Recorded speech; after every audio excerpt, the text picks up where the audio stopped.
Hello everyone, तो revision में आपका फिर से स्वागत है। तो दोस्तों, आज की जो वीडियो केवल फॉरेस्ट गार्ड वाले लोग के लिए नहीं है, बल्कि उन सभी एस्पायरेंट्स के लिए है जो कि किसी भी गवर्नमेंट एग्जाम्स की तैयारी कर रहे हैं। और ये सभी चीजें हर विभागों में पाया जाना स्वाभाविक सी होती जा रही है। चाहे मैं छत्तीसगढ़ राज्य की बात करूं या ऑल ओवर इंडिया में जितने भी गवर्नमेंट एग्जाम्स हो रहे हैं, उसमें आए दिन ये सभी न्यूज आपको देखने को मिल रही है। तो आज हम बात करने वाले हैं छत्तीसगढ़ वन विभाग में हुई गड़बड़ी के बारे में। क्योंकि दोस्तों, आप किसी भी विभाग की तैयारी कर रहे हैं तो आपको यह जानना जरूरी है कि उस विभाग में आखिर चल क्या रहा है और कितनी ट्रांसपेरेंसी है उस विभाग में। तो इन सभी के बारे में मैं बात करने वाला हूं। तो दोस्तों, अगर आप वीडियो पर नए हैं तो पहले जाइए लाइक शेयर एंड सब्सक्राइब कर लीजिए, तभी आने वाली वीडियोस की नोटिफिकेशन आपको मिल पाएंगी। तो आज देखते हैं हम एक बहुत ही बड़े बर्निंग इशू के बारे में, जो आपको जानना बहुत जरूरी है, और ज्यादा से ज्यादा इसको शेयर कीजिएगा। तो देखते हैं, आगे बढ़ते हैं। तो दोस्तों, छत्तीसगढ़ वन विभाग में खेल कोटा के अंतर्गत 6 पदों पर आवेदन मंगाए गए थे। अब इसमें से 34 अभ्यर्थियों को स्किल टेस्ट हेतु बुलाया गया, जो कि 13 सितंबर को कंप्लीट हुआ। अब दोस्तों, इन 34 में से 3 अभ्यर्थियों को ऐसे थे जिनको अंडरग्राउंड रूप से गुपचुप तरीके से इनकी भर्ती ही ले ली गई। और मामला तब सामने आया जब इनकी चयन सूची ऑफलाइन मोड में अपलोड की गई, लेकिन वेबसाइट में अपलोड नहीं की गई। अब जो अन्य अभ्यर्थी हैं, उन्हें डाउट हुआ कि आखिर इनकी जो चयन सूची है, इसे ऑफिशियल रूप से वेबसाइट में अपलोड क्यों नहीं किया जा रहा है। तो छानबीन करने पर पता चला कि जो इनमें से 2 अभ्यर्थी हैं, इनमें जो भर्तियां हुई हैं उसमें बहुत ही बड़ी त्रुटि देखने को मिली। तो आइए जानते हैं ये 2 अभ्यर्थी कौन थे और इनके पात्रता में कौन कौन सी त्रुटियां थी। तो मैं पहले बात करता हूं दुर्गेश। देखिए, दोनों का नाम दुर्गेश है, कोइंसिडेंस से, ठीक है। तो पहले दुर्गेश के पिता का नाम है पंचराम तथा दूसरे दुर्गेश के पिता का नाम है कार्तिक राम।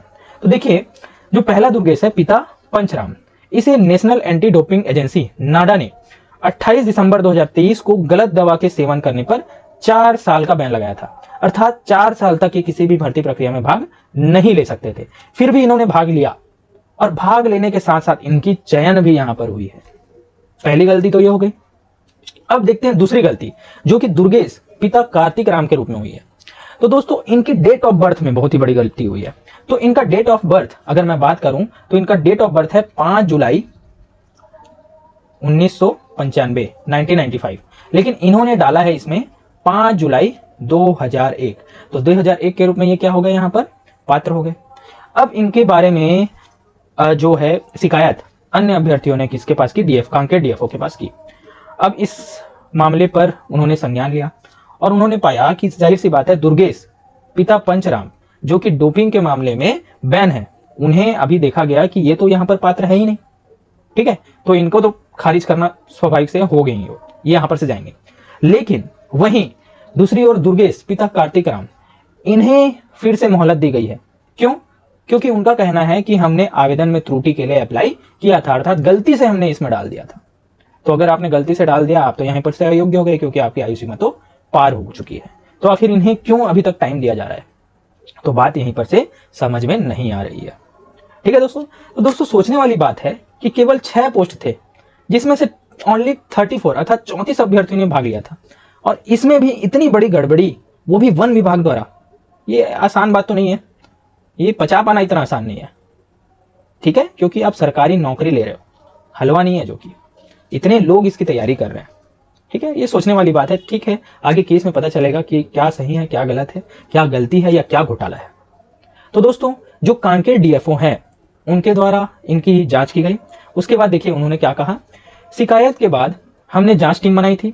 जांच टीम ने करगी कला के दुर्गेश कुमार पिता पंचराम से लगे प्रतिबंध की वजह से अयोग्य पाया, अर्थात जो डोपिंग के लिए बैन हुए थे उन्हें अयोग्य कर दिया गया। वहीं दूसरे उम्मीदवार की जन्म तिथि को लेकर शिकायत हुई थी। इस पर उसने टीम को बताया कि जन्म तिथि सुधारने आवेदन दिया गया है, इसलिए उसे फिलहाल राहत दी गई है, ठीक है। साथ ही रिपोर्ट में हमने मुख्यालय भेज दी है, वहां से निर्देश मिलने के बाद आगे की कार्यवाही की जाएगी, ठीक है दोस्तों। तो दोस्तों, इस वीडियो को बनाने के पीछे का मेरा मोटिव ये था कि दोस्तों, सिर्फ आज के टाइम में आपको सिर्फ पढ़ाई के रूप में मेहनत करना ही सफिशिएंट नहीं होगा, आपको इन सभी चीजों के लिए भी अवेयर रहना आज के टाइम में बहुत ही जरूरी है। क्योंकि जो अभ्यर्थी अवेयर थे, उन्होंने शिकायत दर्ज की और मामला सामने आया, अन्यथा मामला अंदर ही अंदर दब जाता और इनकी भर्ती भी हो जाती, मामला सामने आ ही नहीं पाता, ठीक है दोस्तों। तो आज का मेरे वीडियो बनाने का मोटिव यही था कि आपको अवेयरनेस प्रोवाइड कराना। और रही बात आगे भर्ती प्रक्रिया की, तो नगरीय निकाय चुनाव के बाद उम्मीद है कि जल्दी से जल्दी फिजिकल प्रक्रिया होगी। और अगर ये सभी चीजें हम हाइट पे ले जाते हैं तो जाहिर सी बात है वन विभाग आगे आने वाली भर्ती पर अपनी सक्रियता और ट्रांसपेरेंसी प्रदर्शित करेगा, जो कि हमारा अधिकार भी है। तो दोस्तों आज का वीडियो इतना ही, और मेरी वीडियो आज सिर्फ इन्फॉर्मेटिव थी। आगे हम बात करेंगे अदर इंपॉर्टेंट टॉपिक्स पर। तो दोस्तों अगर आपको मेरी वीडियोस अच्छी लगी तो यार लाइक शेयर एंड सब्सक्राइब कीजिए और कमेंट पर बताइए कि क्या हुआ यहाँ पर, क्या सही था क्या गलत था। तो दोस्तों मेरे वीडियो पर बने रहने के लिए धन्यवाद। मिलते हैं अपने नेक्स्ट वीडियो में।